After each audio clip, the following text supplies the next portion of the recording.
About 20 years ago, a recent law school graduate called Tucker Max started posting his experiences, the details of his dating life, on the internet. He became a sensation. He wrote a bunch of best-selling books, sold millions of copies, the most famous of which was called I Hope They Serve Beer in Hell. Not everyone liked Tucker Max. A lot of people hated Tucker Max, but nobody could deny that he was smart. He was a beautiful prose stylist, not something you normally find in people writing about hooking up with ladies and getting loaded, but he was. And then he retired around 2012. He stopped writing about that stuff and receded from public view. And then a few years ago, he reemerged as a very different person, as someone whose entire life was devoted to his own family at a level most people can't relate to. He became a homesteader. What an interesting progression. We thought it'd be worth spending some time hearing how that happened and what it's like to truly prepare for the bad times on behalf of your family. Tucker Max joins us in studio now. Tucker Max, thank you so much. Thanks for having me. It was great to meet you. Yes, you too. So I just have to add, mostly I want to hear about what you're doing now, but I just have to ask, like, how did you wind up, you went to University of Chicago undergrad? Yeah. Mm-hmm. Famously the least fun school in America. It's earned its reputation. It's earned its reputation. And then you went to Duke Law School, which is a douche factory, obviously. Yes. No, it is. I can't argue. But then you wrote these accounts of your life, which sounded like you were in a fraternity at Alabama. Yeah. Like, how did this happen? Well, it's the benefit of going to the least fun undergrad, is I didn't have any of my experiences in college when I was too young to appreciate how fun they were. And I kind of started having them in law school when, because I got to law school. I graduated in 3 years from Chicago. And the cool part about Chicago is I got to law school and I'd basically already learned, the hard parts of law school. So I was like, well, this is easy. I don't need to go to class. Like, I know all of this. I know how to think. All the stuff law school is supposed to teach you, I already learned. And then I had all my friends were dudes who went to state schools. They were the smart kids at state schools, like Kansas or Pitt or UVA. Yeah. And so I was like, and they knew how to party. And I'm like, oh, I didn't have anyone like you guys with me in undergrad. Let's go do this more. And then, of course, we were by UNC, which was all girls. It's not literally an all-girls school, but it might as well be.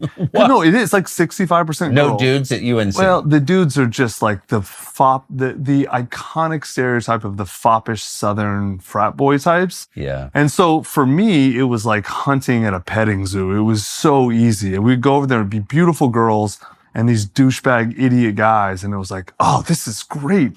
And so we had a great time. And then we all left law school, went to different cities, and I went to Florida and I hated it. Like, this is... To work in a firm? No, I got fired from a big law firm called Fenwick & West in Silicon Valley. I got fired about 3 weeks into being a summer associate, actually, not even a full-time employee.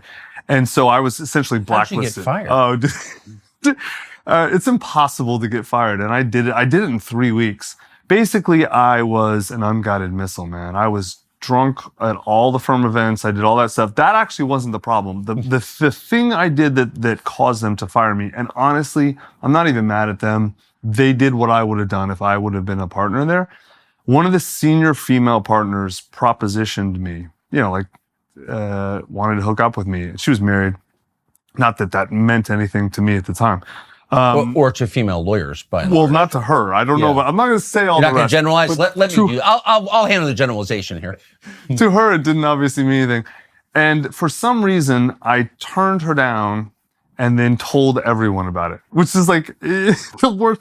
If I had slept with her, I'd have been bulletproof. And if I just shut up, no one would have cared. But I kind of did the worst of all worlds. And so, I was a liability. I mean, you can't have someone acting like that in a law firm. Would turn down a partner's advance and then tell others about it. I mean, the Bar Association could get involved at that point. That is a violation of ethics. And of intelligence. Like, what's wrong with you? Why are you so dumb? There's a way to play this game and you're doing it totally wrong. And I was. And so, so even that wouldn't have blacklisted me from the legal profession. But I wrote 2 days before she propositioned me, or before they fired me, I had gotten drunk at a firm event and caused kind of a scene, although it was kind of funny. And so I wrote an email about it that was pretty funny. I sent it to my friends. What was the scene? We had like a charity auction, and I got up and I took the mic from like the auctioneer And I was yelling at this girl because she was bidding against me and the price was high. I'm like, stop bidding. I can't afford this. And I need this to stay at the firm. And like, it was like kind of like a funny, like, it was like, like the funny drunken person at a corporate event. Like I really didn't go too far, but I went right up to that line. As a summer associate, the line is lower for you. Right, exactly. Like they even the managing partner thought it was hilarious. And so, and I wrote an email about that, not about the female partner. Sent that to my friends, like on a Tuesday, and then like on Wednesday, I was fired. They didn't even wait till Friday. On a Wednesday. Smart. Right. And so, of course, my friends are assholes. And so they sent that to all their friends, and then it like went out from there. And so that, like everyone in the legal profession got that email that summer. Like I was there's always legends about, I was one of the legends that ended up turning it into. And was your plan at that point to spend your life in big law? Yeah, it was. It really was. I hate to say it. The God's honest truth is I was the worst kind of, like, okay, so I was deciding out of undergrad whether to go to iBanking, management consulting, or law. Like, and I was that type of dude. I had that seeking mindset. Soul death. No, I was seeking status without merit, which is what everyone in those professions is doing. Thing. Right? And that's just you could not have convinced me that it was not a viable or valuable path for my soul to go make a bunch of money for bullshit, which is what you do in those professions. Yes. And I bought it. I bought the whole thing, hook, line, and sinker. And so I was going after that. But I think there was obviously a part of me, like the, whatever you want to call it. The drunk at the work event part. Who clearly did not want that.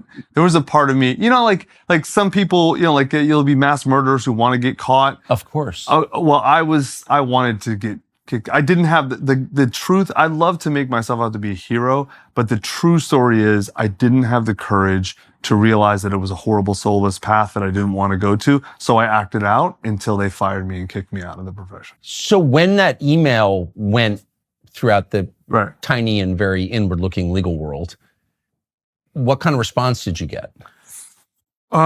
They almost didn't let me come back for my senior year or my third year at Duke. No. Yeah, like the it got back to Duke. Oh, of course, it got everyone. Like if I had wanted to stay in the legal profession, I would have had to be like a public defender. Like there was I'm serious. No one was going to. Not that low. Yeah. A divorce attorney. Maybe JAG. I might have been able to be a JAG officer. JAG. That would have been it, man. Wind up like David French. Hilarious. Sorry, that's so. I love legal jokes. So Duke was mad. So at this point, you realize, like, the only reason she let me come back and finish my third year, I'm not really sure. She generally just no. She? The lady at Duke who makes those decisions. The head of I forget what her exact title was, but the only reason she let me back was because I promised not to walk at graduation. Like I was going to graduate, and so it was like basically if I wasn't there at which I didn't care about going to anyway, because I knew I wasn't going to get a job in a legal profession. I just wanted to finish for two reasons. One is because I didn't want to quit and not have my degree. Right? Which probably honestly would have been the best thing for me. But I was one of those where I want to actually have the, I don't want to say I went to Duke Law School. I have the JD, which I do. But then also, I had it was like my party years. Like everyone else's party years are in undergrad. Mine were in law school. Had you been in a fraternity in college? No.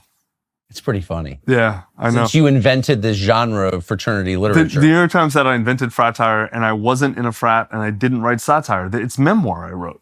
But that's the New York Times, right? Like they're gonna. They know about genres anyway. They're gonna get literally everything wrong. Of course they are. Yeah. So what did you decide to do with your life at this point? I mean, you're kind of out of options, right? Yeah, it was not a good situation for me because where I was I had enough courage to get drunk and ruin a future I didn't want, but not enough courage to recognize that that's what I was doing. So I was in like this tough situation. My dad owned some restaurants in Florida. And so kind of I was still kind of looking for the easy path, right? Like law, and iBanking and management consulting, even though you're working 100-something hour weeks, they really are the easy path. They are the soulless, easy, coward path. Yes. And so the next coward path for me was the family business. And I never really wanted to go into restaurants or the family business, but now I'm like, well, this is, the two things I've trained for, I wasn't good at, so I'm not allowed to anymore. So I kind of went that path. And then I got fired from the family business in like 6 months. It took me 6 months instead of 3 weeks this time. How'd you get fired from the family business? Oh, that's a long story. Basically, I was good at this. Now I was good because it's restaurant business, right? And I'm smart and outgoing. And if you're smart and outgoing, the restaurant business is designed for people who don't fit anywhere else, but are kind of smart and capable. And so I was good at it. The problem was, I assumed that my dad wanted to run a good business. I didn't realize the business existed for my dad's ego. And so I got in and realized, there's all kinds of people here who suck, who are stealing from him, there's all these things we could be doing better. I mean, really basic stuff. Like, why are we ordering from this company? They're charging twice as much as this company. It turns out that company's giving my dad kickbacks. And then these people who are incompetent stealing from him, feed my dad's ego in a way that he values way more than what they're stealing. And so I essentially, but like a fool, just like I didn't sleep with a partner and told everyone, I went in, recognized these people were clowns, and was like, oh, well, this is my dad and my name's on the door. So clearly the fact that I'm right is more than enough. I told them that they sucked and that I was going to get them fired.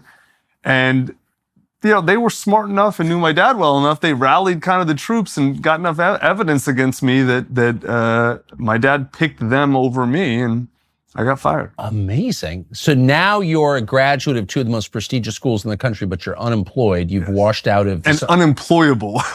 So what do you do? Man, I was not in a good spot. It was a hard time for me. And I was basically like... bartending, work, like the kind of jobs that losers in their 20s get. That was me. Like, I was a loser in my 20s, early 20s. And then I was, at the same time, I was writing emails to my friends from law school about living in South Florida, which is a soulless, horrible place, because I don't do drugs and I'm not old. So there was no social niche for me in South Florida, right? Because if you do coke and you go to clubs, right, South Florida's great. And if you're like 70, and, play golf in the Boca Country Club, then it's great. But there's nothing else. And so I hated my life. But, I'd get drunk and hook up with girls anyway and get in these horrible situations and write emails about it and send to my friends. And one of my friends, you actually might even, do you know Sean Trendy at Real Clear Politics? Yeah. Okay. So Sean went to law school with me and is a good friend of mine. He's a great dude. And he actually called me up and he was getting the emails. And he's like, dude, listen, you're not good at law. You're not good at business, clearly. But these emails are the funniest things I've ever read. You need to go be a writer. And I was like, what kind of bitch shit is this? What are you talking about, Sean? This is the stupidest thing I've ever heard. And he's like, well, dude, look at the evidence, right? And so, what a wise piece of advice. It was Sean that gave it to me. I'm a writer because of Sean Trendy. Truly. Amazing. Yes, it is 100% true. And so, I took that path because of Sean. I was already writing. I just wasn't envisioning that as a profession for me or doing that. And so, I ended up putting my stuff on I took like the 5 emails that my friends thought were the funniest. I sent them to every publisher and every book agent in New York. Because at the time, publishing was still all in New York. And there was actually this was 2001, 2002. There's a physical book of like all the agents' addresses and all like their query stuff. Because you're old enough to remember this. Yeah, very well. I probably sent out 1,000 query letters, maybe between 500 and 1,000. I got literally zero positive response. Like 90% nothing, right? And then probably got like 50 form letter rejections. And I even got I still have a couple of them, a couple personalized rejections where like, the editor was like, this is the worst thing I've ever read. You should never write even an email again. Like, you have no place in publishing. But at the same time, I was sending my emails, like all the emails I'd forwarded to my friends they would forward those. Like, not just the ones that got me fired, but the funny ones after. And I was getting my emails forwarded back to me. Remember early in internet email chains? Yeah. Okay. So I was getting my own emails forwarded back to me from people in other social circles who didn't know I had written them, being like, dude, you should read this. This is so funny. And I'm like, all right, so clearly I'm good at this. Like, Sean was right. These are funny. to people who aren't friends. I'm like, all right, I mean, it is arrogant to think this, but all these people in publishing are wrong. Now I know publishing. I'm like, of course they're all wrong. They're all idiots. Like pretty much everyone in publishing is there because they're a failed writer. It's not literally everyone, but almost. I didn't know that at the time, but I was like, all right, well, they're not going to publish me. But then the internet was a thing at the time. This is 2002. And so I had to learn to program HTML. I put up a site on GeoCities, if you remember GeoCities. Yeah. And it's like I got featured on like College Humor and a few other like those humor blogs that were really, really early, and it blew up. And MTV came and did a documentary about people who were dating on because back when like dating on the internet was weird and creepy and all. And so they did a documentary about me, and that blew up. And then all the publishing companies came back and they were like, yeah, we want to write your books. And then that became I Hope They Serve Beer in Hell. How many books did you write? How many did you sell? I wrote 4 Fratire books. One I gave away for free, so it didn't count, but 3 like were published. All 3 were, New York Times bestsellers. I think I've sold about 4.5-ish million of those books. Yeah. That's incredible. It was, especially because my audience were essentially people who don't read. I can't tell you how many dudes in my life, it's been tens of thousands, have told me I've never finished a book, read a book, or bought a book other than yours.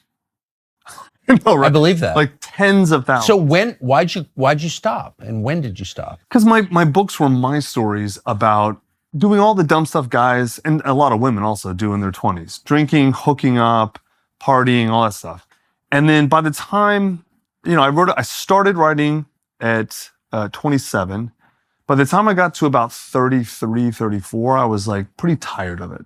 Like drinking and partying and, going out 5 nights a week is super fun when you're at a certain stage in life. And I was way past that stage of life.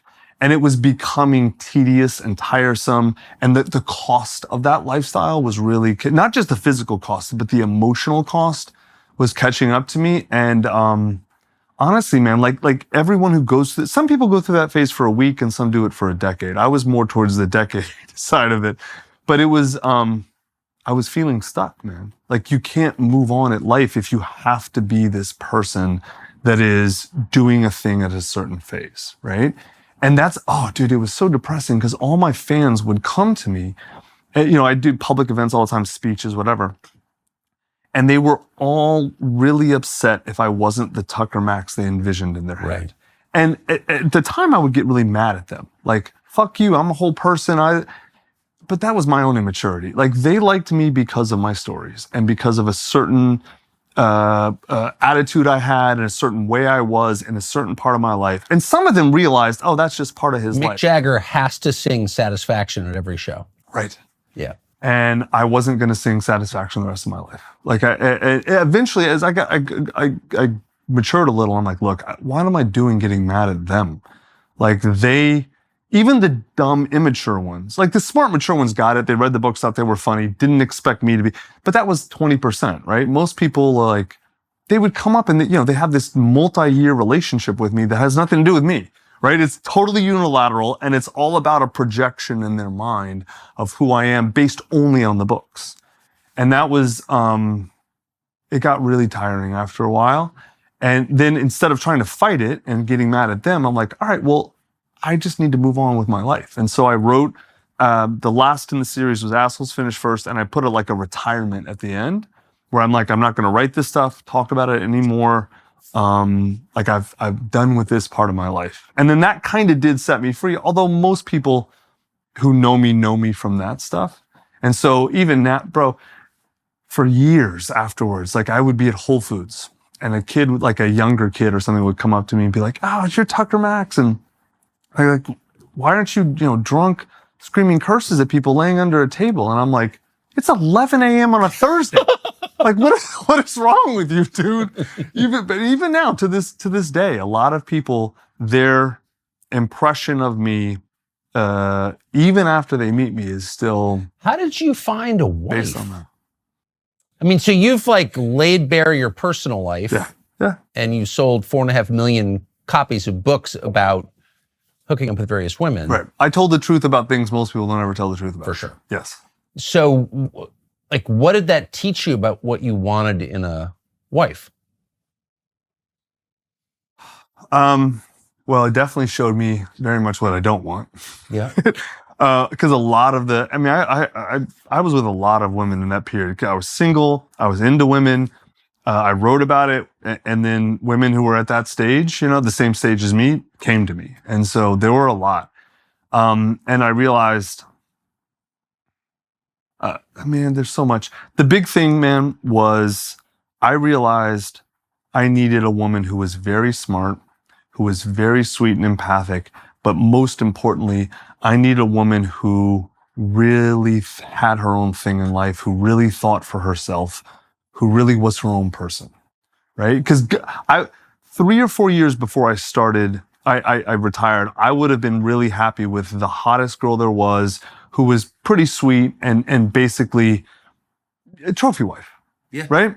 I would have been totally cool with that.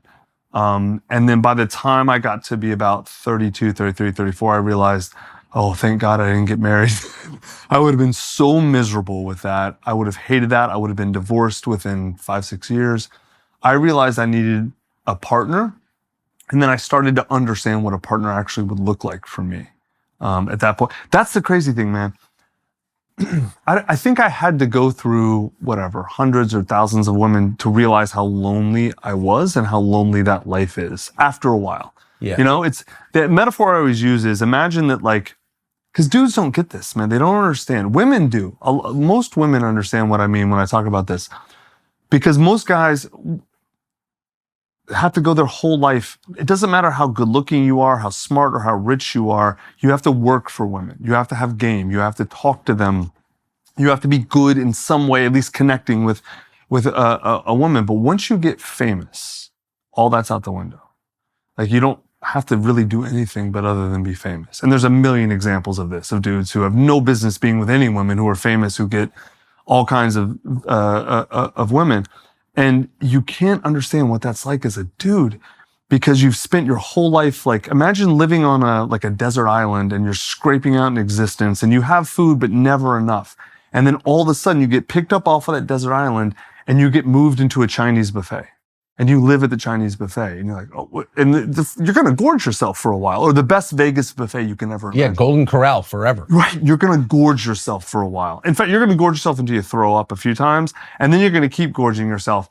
And that was what my life was like. Because women are always a scarcity for you as a dude. It doesn't matter how rich or you are, or how good looking you are, how smart you are. There's still a scarcity until you become famous. And then they're in abundance. But for women, penis is in abundance from the time that they probably pre-puberty for a lot of them, right? Like, there's always dudes around, and so women can kind of understand that. I didn't understand that at all. And then I kind of had to revel in that abundance for a while and wallow in it until it became, like all abundance, becomes sickening, and you have to kind of, like all abundance. That's right. Right. And you've got to really, okay, I don't want everything. Here's the things, here's what's healthy, here's what I want. Let me figure out what that is. So in a lot of ways, it's funny, people like will say, like, your intro is really good. Like, it seems like a 180-degree turnaround. And from where I sit, having lived it, I couldn't have gotten to be a dedicated father and husband and homesteader if I hadn't gone through that phase of unbridled abundance and hedonism. I needed that. It's just interesting that you had all the women you wanted, but you just wanted one in the end. Eventually, yes. Don't get me wrong. If my wife was cool with 2 or 3, I might be all right with that too. Like, yeah.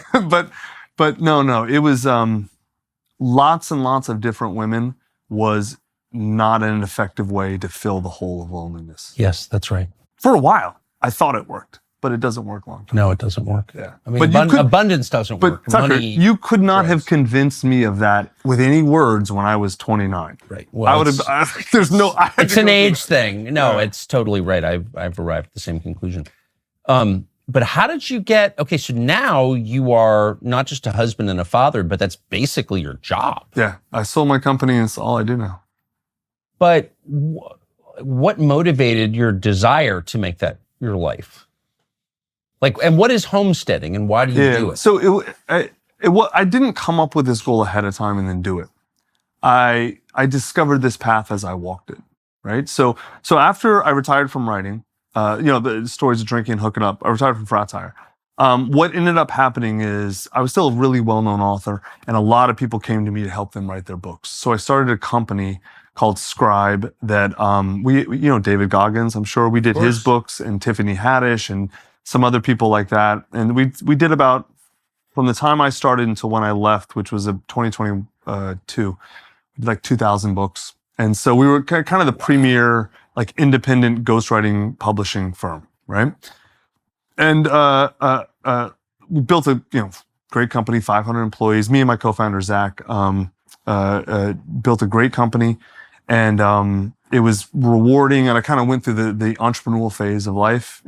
Before I thought I was entrepreneurial, but I was an artist, and being an artist and running a business with employees are totally different things. Oh, I found out. Yes. Totally different things. Yes. And I did not understand. I only do one of those things, not the other. Yeah. So there was a lot rewarding with it, and started the business. I met my wife first, then started the business, and as the business grew and developed, and I saw a very clear path to a lot of money, big valuations, expansion, all this stuff. But at the same time, my relationship with my wife and my kids, and as my kids got older, even though my kids are still pretty young, I was like, And then I was in a lot of social groups and masterminds with pretty advanced and successful entrepreneurs who had way bigger companies than me and who were older and had older kids. And I saw kind of how miserable they were in a lot of ways, and like how much time they spent on their business, how little they spent with their families. And then I would like meet their kids and be like, something's off there. Not all of them. Some of them had great balance and some didn't. And I just kind of realized, man, that as much as I like business and I like entrepreneurship, I didn't love it. And I definitely didn't love it more than my wife or my kids. And I realized I don't know when I came to this realization, but I came to the realization that the only thing that matters in my life is the relationships with the people I love and the things I do that matter to them. And yeah, I mean, like having a company to make money that's important, but above a certain level, like what am I doing? I'm just stealing from my children. I'm stealing my father from their children. Or I'm stealing my children's father from them, which is me. And I decided I just wasn't going to do that. Like that 200 million or $1 billion is not worth that. 20 million isn't even worth that. It's not worth it. But most people have this realization, decide, okay, we're going to spend a year and sail to New Zealand. Right. But you decided to buy a homestead in Texas. Yes. And grow your own food, raise your own food. Yeah. Why? Well, there were a couple reasons. So you were around 2020, 2021. Yes. Right? So I don't have to describe all that, but well, how did it affect you? I mean, you weren't working in politics, right? Or yeah, no. I wrote a piece on this on my blog about how I thought I was awake to how the world worked. Because, I'd worked in the entertainment business. You have too. You understand media and entertainment.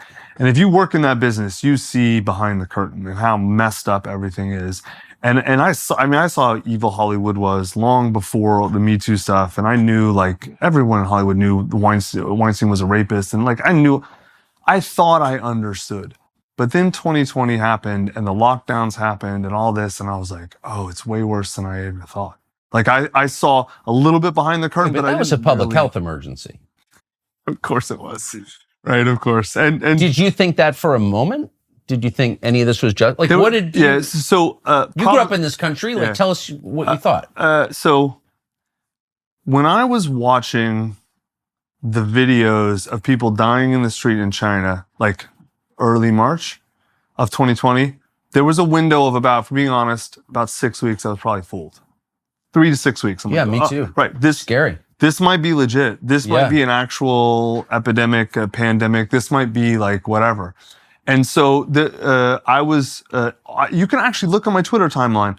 There's when South by was canceled in 2020, I was for that. I was like, oh yeah, that was like March 15th of 2020. I was totally for that.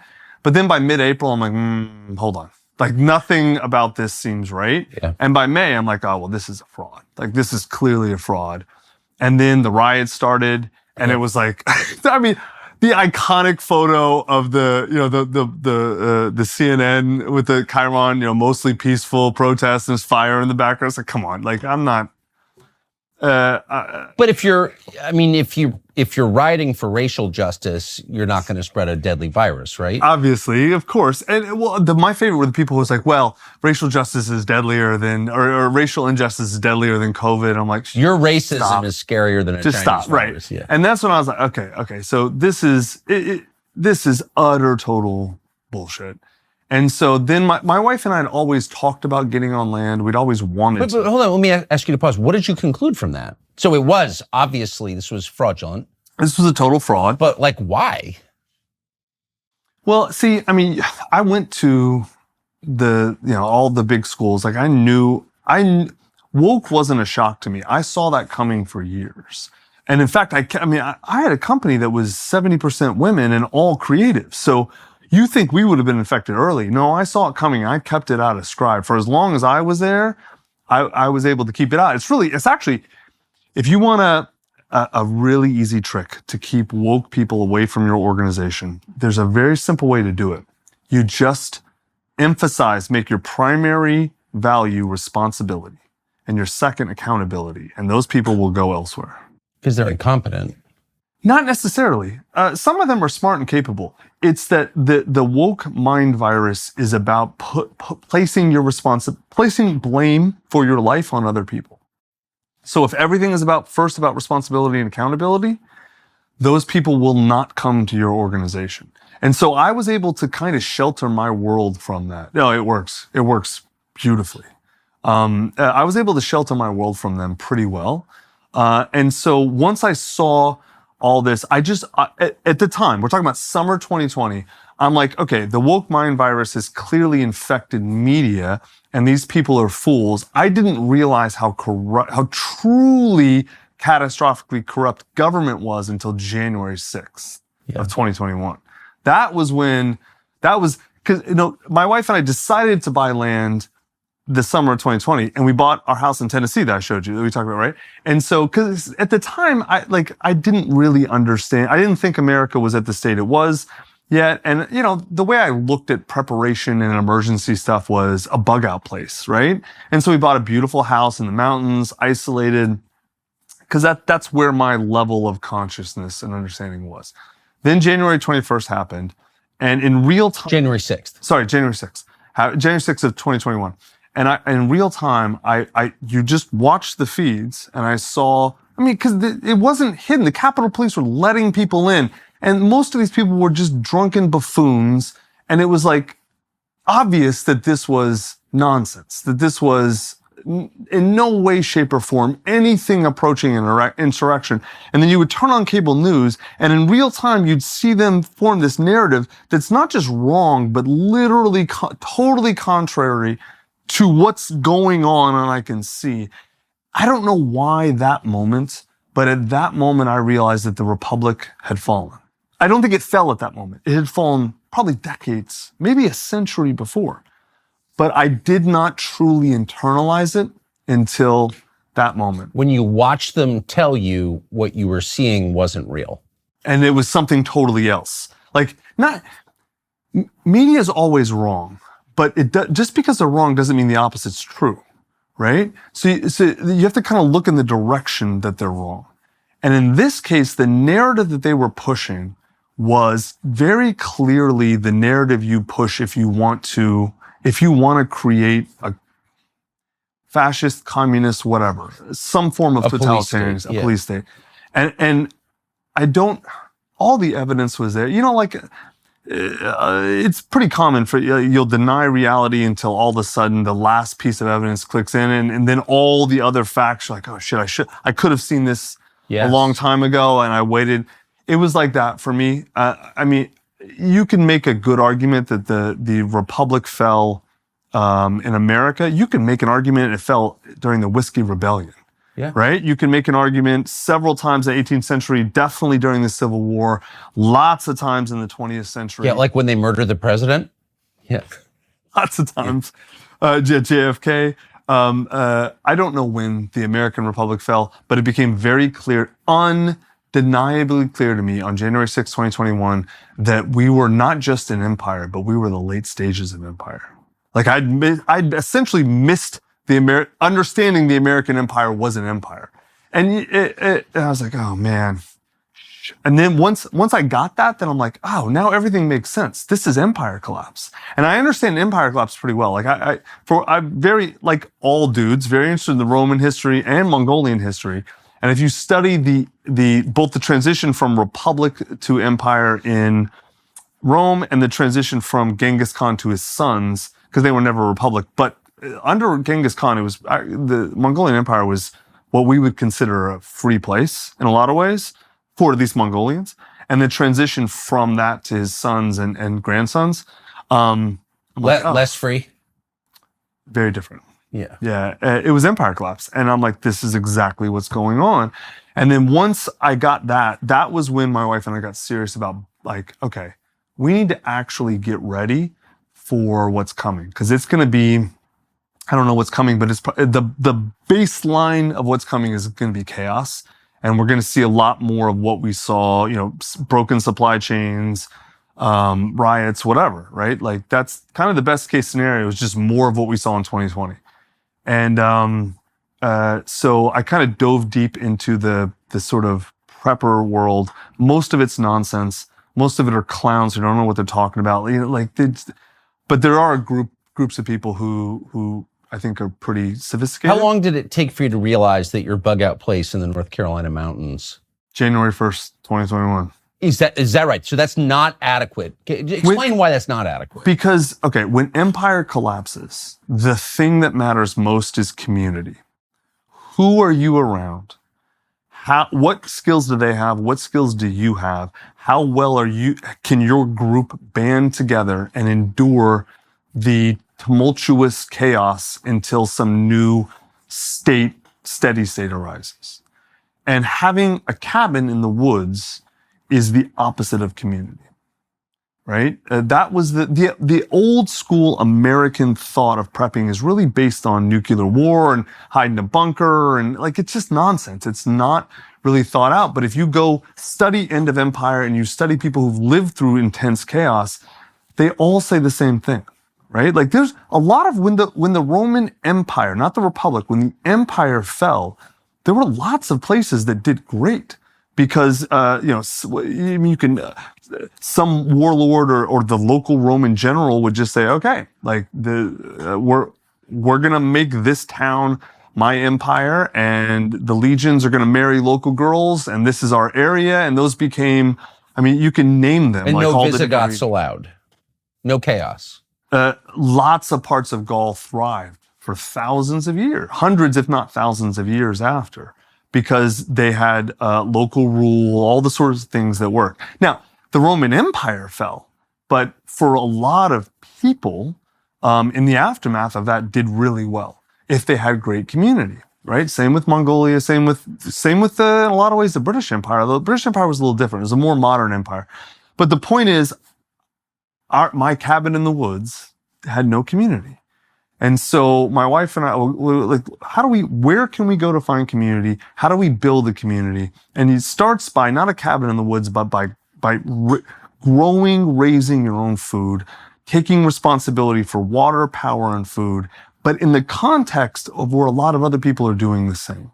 And so we knew we wanted to stay in Texas for a few reasons. And we ended up picking Dripping Springs. There's a lot of like kind of towns in Texas that are doing things like this. Dripping's not the only one. It's the one that we like the best for a couple different reasons. So we bought a homestead. We bought a place, a beautiful ranch was not a homestead. We've had to convert it to a homestead, but whatever. And then we started a school and encouraged. So what's the difference between a ranch and a homestead? Well, generally speaking, a ranch is where you just like sort of raise livestock. But what we bought was, because I didn't know, right? I didn't really understand land. I bought a place that this older guy, this boomer, had kind of carved out of nothing, and it was beautiful, beautiful oak trees and rolling pasture, but it was dead. Literally dead. The soil was dead. Everything was dead because the way he dealt with the land was very 20th century kind of mentality. It was pesticides kill the bugs, herbicides kill the weeds. Fertilizer raises the grass. Like, that doesn't really work well. It works. It can work sort of for a while in certain circumstances. But if you want to actually have a living, thriving ecosystem, I kind of went deep in the permaculture and regenerative agriculture worlds, and I realized that those people had figured it out. And so what we had to do was stop all chemical. I had to fire all the people he had that were working there, the landscapers or whatever. Everything was irrigated. He had St. Augustine grass, which requires 130 inches of rain a year in Texas, right? You're not getting 130 inches of rain in. But he was irrigating, but nonetheless, it's like, what are we doing? This doesn't make sense with our land and where we are. And so the last 2 years, I've spent essentially turning it into living soil and regenerating the land and doing management practices that make sense for Dripping Springs, Texas, for 30 inches of rain a year. And, and now we have it's not where it's going to be in 3, 4, 5 years, but it's good, man. We've got a big flock of sheep, bees, we have meat chickens, egg chickens, we have, garden, we're starting to put in all kinds of stuff. And so we're totally independent water, totally independent meat, totally independent. We can be totally independent power. We're hooked on the grid because why would we be independent before we have to be? But we have a system where we can endure a lot of chaos and be totally fine. And we're surrounded by people in our community who are, for the most part, in the same position or very similar. They have similar values, similar approach to the world. That's why we started a Waldorf school literally 3 minutes from our So for viewers who are not familiar with Waldorf, what is that? So there's lots of different educational philosophies. Acton, Montessori, public school. Waldorf is a philosophy that started in Germany 150 years ago. And I think it is by far, of the educational philosophies, it's by far the best. It is the one that kind of feeds the emotional side. It's like a Renaissance style, right? Where it kind of tries to help the whole child. Help create the whole child. Of the educational styles, I think it's the best. That being said, I'm still not sure if organized schooling is right for kids or not. Because right now we have one kid I'm homeschooling because he doesn't have enough kids in his class for the Waldorf. There just aren't kids. He doesn't have a class there. But the other two are Waldorf. Waldorf's the best by far if you're going to go to a school. I'm on the fence about which is better or worse. So all of your children are out of the public schools? Oh, never went into public schools. My man, I don't hate my kids. I'm never going to send them to public schools. And that raises a philosophical, and I want to put this to the President of the United States, right, with a message I think is relevant to you, which is that those are not your kids, actually. Here he is. Rebecca put a teacher's creed into words when she said, there's no such thing as someone else's child. No such thing as someone else's child. Our nation's children are all our children. So your kids are really his kids. He owns your kids. It's like when people say, I'm coming to take your guns. Well, stack up and come get them. Same with kids. No, those are my kids. And those children are mine and my wife's.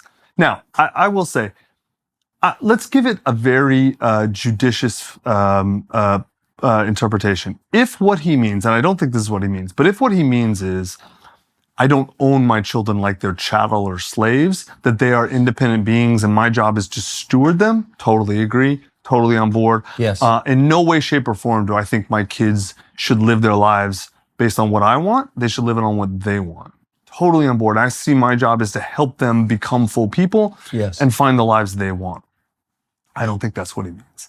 I think what he means is the very typical bureaucratic, it's really a communist Marxist idea that children are the property of the state, that the citizens are the property of the state. That is. And you disagree with that? Disagreement's not strong enough. It's not. It's not a strong enough term. Yeah. There's just no chance that's going to exist in my world. Yeah. Just not. So I always thought, of course I vehemently agree with you, but the number of parents who presumably love their kids more than their own lives, most parents do, I think, who are willing to let, not just Alzheimer's patients posing as president, but any representative of the state just kind of come in. Do whatever they want to their kids. Sexualize their kids, basically like kiddie porn shit with their kids, and they allow it. Why? It's a good question. I don't know. because clearly I would never in a million years allow anything like that. I think most people can only give their kids what they got. And most people were raised by people who went to public schools, and they went to public schools, and they were public schools are designed to create obedient employees. Yes. That's the most charitable Right. Sort of interpretation. It maintains the serf class. That's the point. It does. And I'm not saying this isn't like a conspiracy theory or a metaphor. There's a guy, John Taylor Gatto, who wrote a couple great books about this. The literal stated goal. Horace Mann, all those people who invented the American public educational system, their stated goal is to create subservient employees who know how to be good citizens.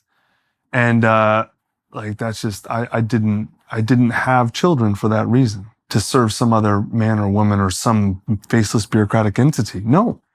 And so if someone was raised by people who went to public school, who were just employees, and that's who they are, it's hard. I mean this not judgmentally. I can imagine it'd be really hard for that person to understand, well, this is where I went. This was good enough for me.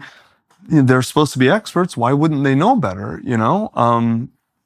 I can understand how a lot of people would get to that spot. Now, the good news is all this nonsense lunacy with trans and other crap in schools, sexualizing little children, is a lot of people are starting to wake up and realize I knew this. I had never had any plan to send my kids to public school.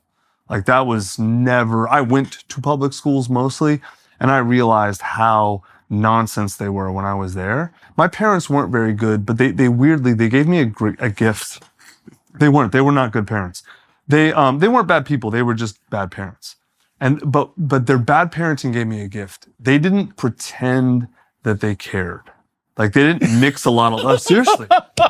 People laugh, but I'm telling you, man, so many people. That was the upside of my bad childhood. No, it was. My parents didn't pretend they cared. So many people's parents or caregivers mixed love with abuse. And so many people see those two things together. My parents didn't really pretend they cared much. And so I never mixed love and abuse. And also they didn't really show up much for me. And so I realized at a young age that the adults weren't coming. Yeah. And the adults, for the most part, didn't know what the hell they were doing.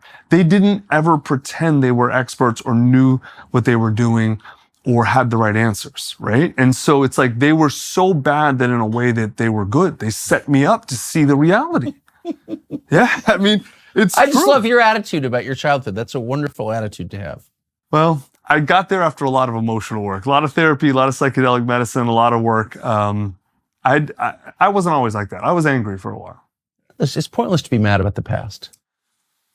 Anger can serve a purpose for a period. If it gets you out of shame or other sort of essentially anti-life emotions, anger is a powerful motivating emotion. Yes. But if you stay stuck there, it's not good. I was stuck there for a while. Is your wife totally on board with these attitudes? 100%. Oh yeah, my wife, I would not be married to her if she wasn't, if we didn't share these values. We were very aligned in a lot of stuff when we met, and she's done a lot of her own emotional therapeutic work as well. And we both have grown so much together over the last 10 years, in parallel ways. But I've seen people who split in the last 3-4 years because their values just went different. The split was already there, but this kind of forced it. So you've organized your life around surviving what you think is coming and protecting your family. What's here? What's here now. So what do you think? And then what might come. What do you think might come? What does that look like? I have no idea, right? The range of outcomes, I think, are extremely wide. But you're working to mitigate against those eventualities or those possibilities. Well, you can't prevent everything, right? If an asteroid hits, Florida, nothing I'm doing is probably going to make any difference, right? It's 95% of people are going to die. It's going to be horrible. It's going to be Armageddon. And my, having a flock of sheep's not going to stop that. But holding aside really, truly catastrophic, Noah's Ark type situations, I think the range of possibilities are basically if we're seeing collapse of empire, American empire, which I think we are, not necessarily the collapse of the American state, but the collapse of the American empire, I think my whole life, basically, the American consumerist experience has been based on essentially free or low cost goods in everything, whether it's food or housing, or everything was really cheap or really easy to get. And I think if just that period is ending and nothing else, then we're in for a major shock. Culturally, a major shock. Maybe a lot of the rest of the world isn't. We are. Now, on top of that, unfortunately and sadly, I think World War III, whatever you want to call it, is inevitable. I think the U.S., without going too deep in this rabbit hole, the U.S. debt has gotten to the point where a war is necessary. It's all, when empires rack up too much debt, the only thing left for them to do to save it usually is war, and then that doesn't save it, that goes down. Accelerates its decline. Right, exactly. There was a point where the U.S. debt was totally saved, definitely during the Clinton administration, and maybe even as recently as the Obama administration. If the Fed had refinanced all of or a huge amount of national debt when the interest was essentially zero, we'd be in a very different situation, but they didn't. And so that plus the massive stimulus bills, what they were was graft. But that plus the response to COVID, we're past the point of no return. And so what happens when government defaults? War. And then a lot of other consequences from that. So I don't know the details. No one does, because I think there's a lot of ways it could play out. I just want to ensure, regardless of what happens up to a certain point, that me and my family and my community can endure that, because I don't think it's going to last forever. Disasters and emergencies don't last forever. There's an other side. I actually think America is really well set up to come out the other end of that in a really positive place. It's just going to be painful to get there, you know? So here's one potential mid to short-term outcome, which is that we continue pushing for war with Iran. Yes.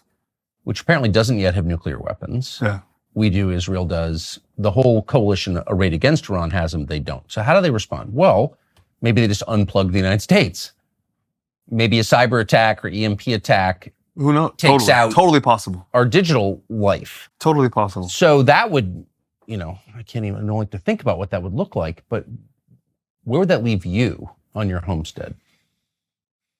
Are you living a life that could withstand that? I'm not a huge believer in, you have to be off grid and you got to be living like the Amish.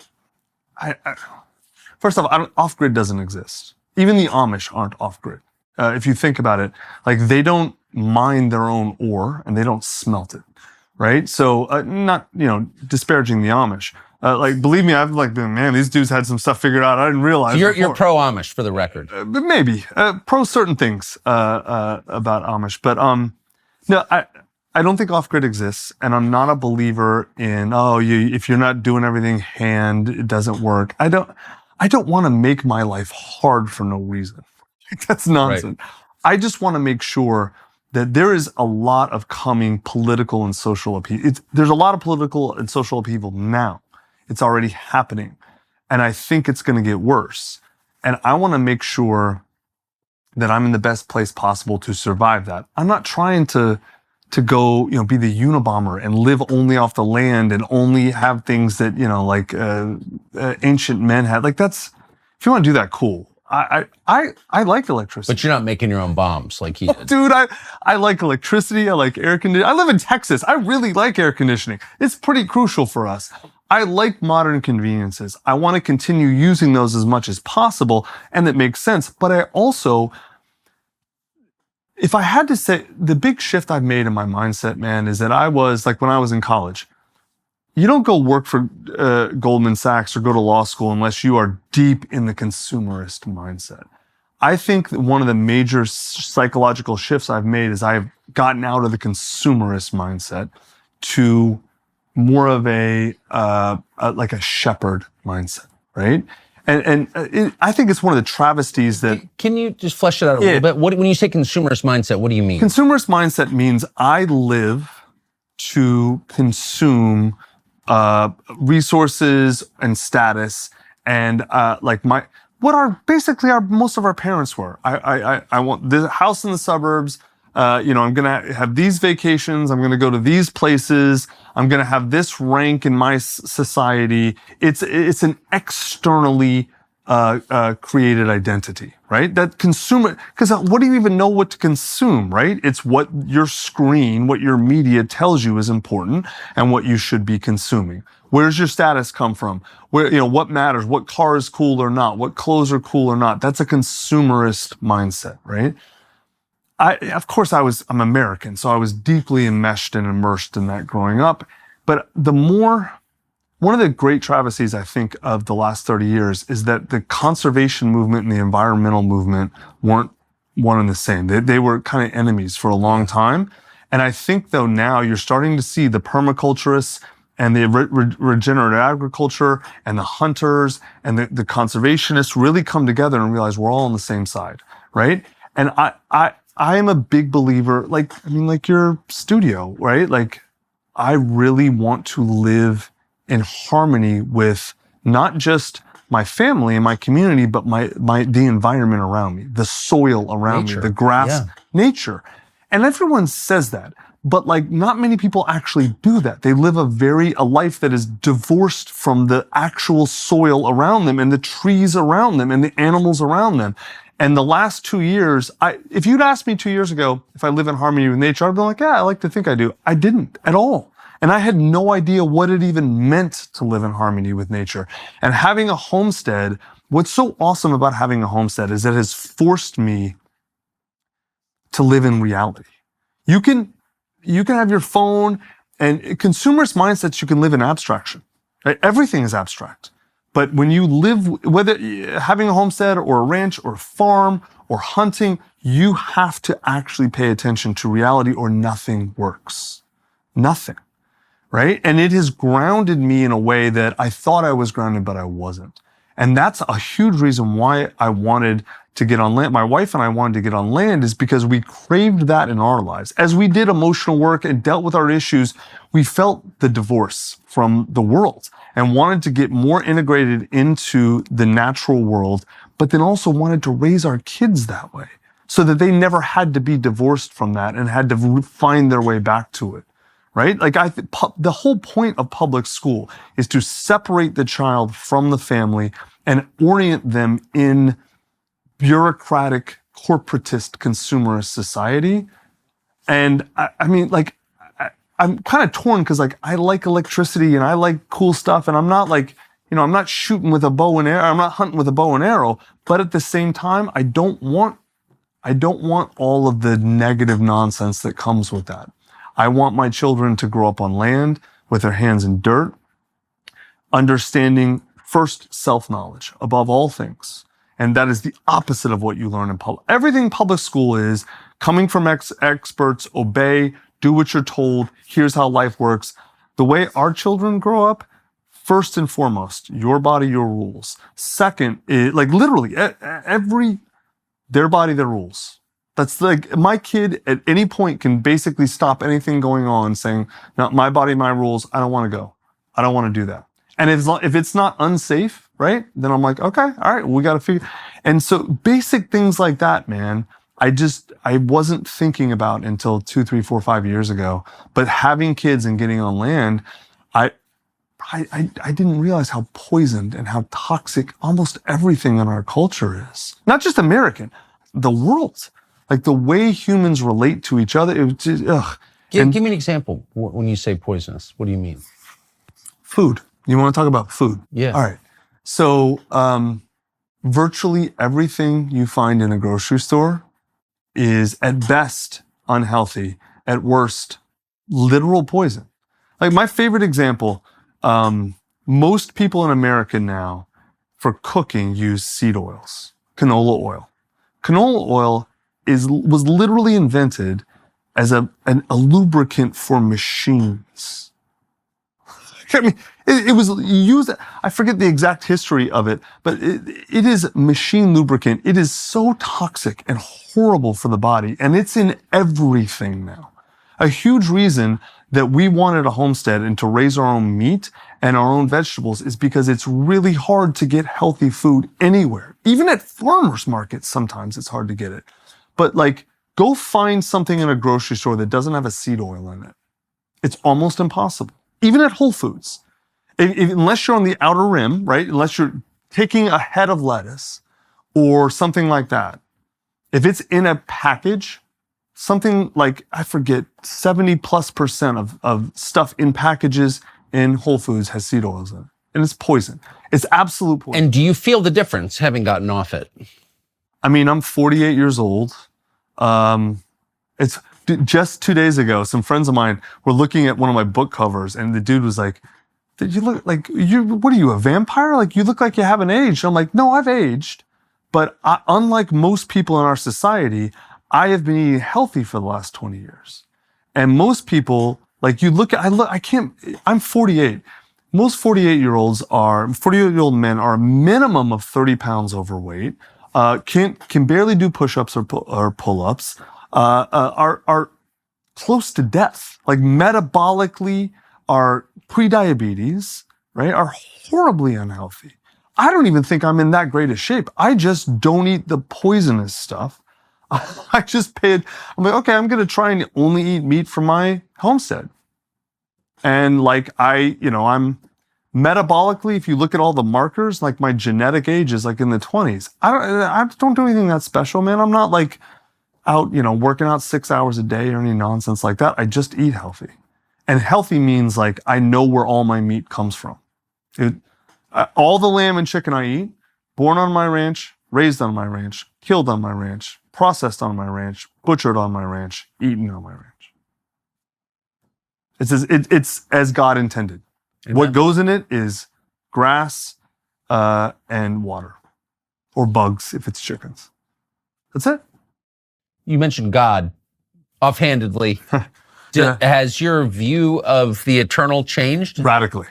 Really? Radically. How? So at 20, I think at a certain point in your life, if you are educated and you believe in God, this is going to be controversial. I don't mean it bad.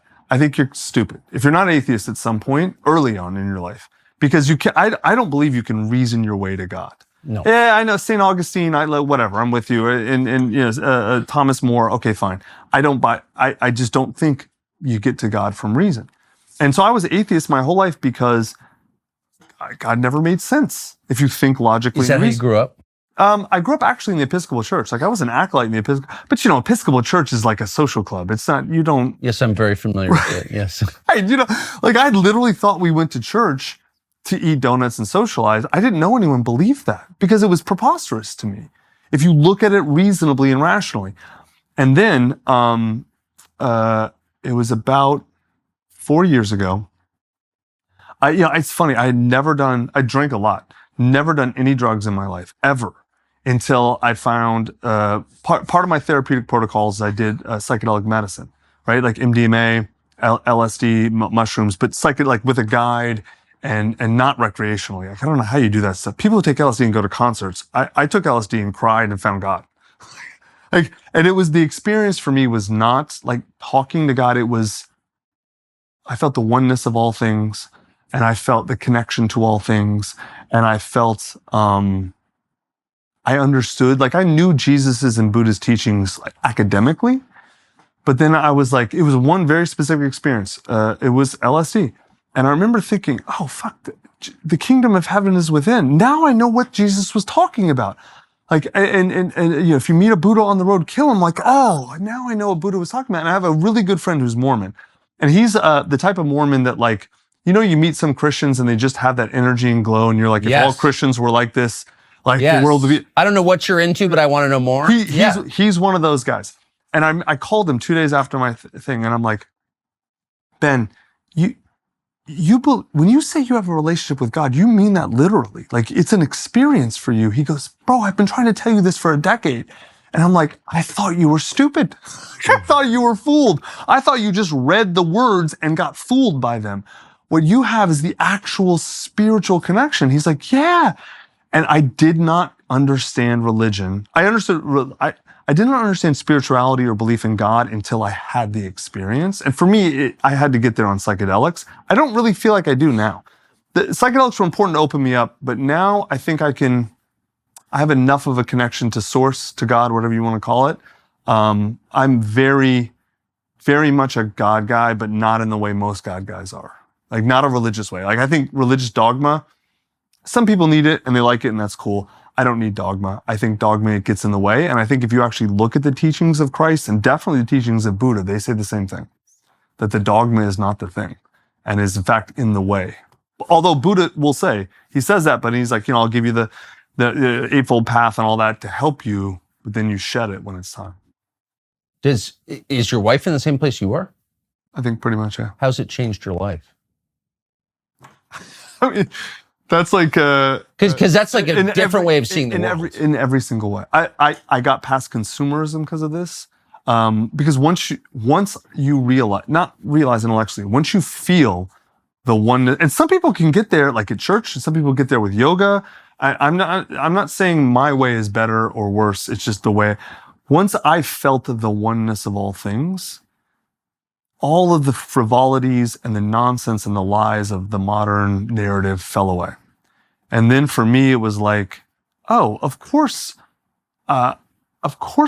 being connected to land matters. We're all energy. We're all part of the same system. I'm not different than this land or this chicken or this sheep. Yeah, I'm a human and it's a chicken, right? But we're all parts of the same system. We're all parts of God. And if you want to call the system God, I'm on board. And if that's true, then my entire approach before, that's what's toxic. Seeing myself as separate from this system, as different than the system. No, that's just not true. Do you think, I don't know, maybe I'm imagining it, but it does seem like the people in charge do a lot to discourage these kinds of thoughts, these conversations, people coming together to have these conversations. They're very against religious faith. Everything I just said is absolutely, completely, catastrophically counter to all things government, in all ways, shapes, and forms. I don't think it's an accident that the reigning governmental power at the time killed Jesus. I don't think it's an accident that anyone who preaches anything like this comes crossways of power, because most organized power tells you, however they frame the message from organized power is, you need me. You need me. That's right. And the message from Jesus and from God, let's just stick with Christianity, is you don't need them.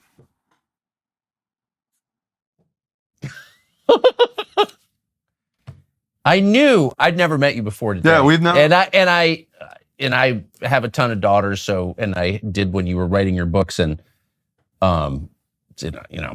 I wasn't living that kind of life, but I could tell you were a deep person. Even Thank reading, you. I hope they serve beer in hell. Not to brag, I turned out to be right. Tucker Max, thank you for spending all this time. Yeah, that was thank amazing. you for having me, man. I appreciate it. Free speech is bigger than any one person or any one organization. Societies are defined by what they will not permit. What we're watching is the total inversion of virtue. Hey, it's Tucker Carlson. The internet is crowded with interesting things that don't really matter. On TCN, we attempt to bring you interesting things that actually do matter, and a lot of them. Interviews, long form and short, videos, documentaries.